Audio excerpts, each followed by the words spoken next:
Welcome back to CBS Mornings. On this election day, it's not just the presidency being decided, but also the balance of power in Congress. With all 435 House seats and a third of the Senate on the line, whichever party wins, the majority will have a big influence on what a future Harris or Trump administration can accomplish. For more on what to look out for, let's talk with congressional correspondent Scott MacFarlane. Scott, good morning. How you doing?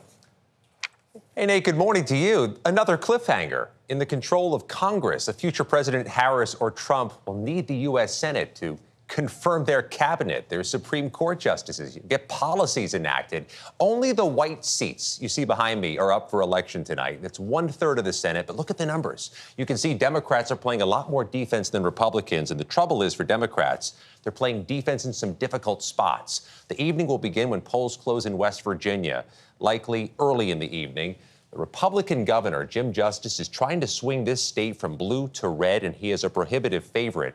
If he were to win, puts Democrats with zero margin for error in a very tight corner because they also have to defend other battleground seats in states Trump won in 2020. In Ohio, the third-term Democrat Sherrod Brown's trying to win a fourth term against Trump-endorsed Republican Bernie Moreno. The issue here? This state has been trending red, and Sherrod Brown has to play defense. They also have to play defense in Montana, another one of those three-term Democrats. Jon Tester trying to hold off political newcomer, Trump-endorsed Republican Tim Sheehy. In Pennsylvania, yet another third-term Democrat. It's Bob Casey, the son of the former governor, against Republican Dave McCormick. All these senators, these Democratic senators, have won before, but never with Trump on the ballot, too.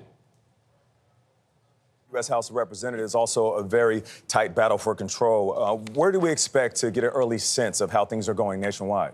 Yeah, the early results in Virginia will tell you something. A reminder, the entire U.S. House, all 435 seats are up for election tonight. An early indication could come in the Virginia 7th District, where polls close early in the evening.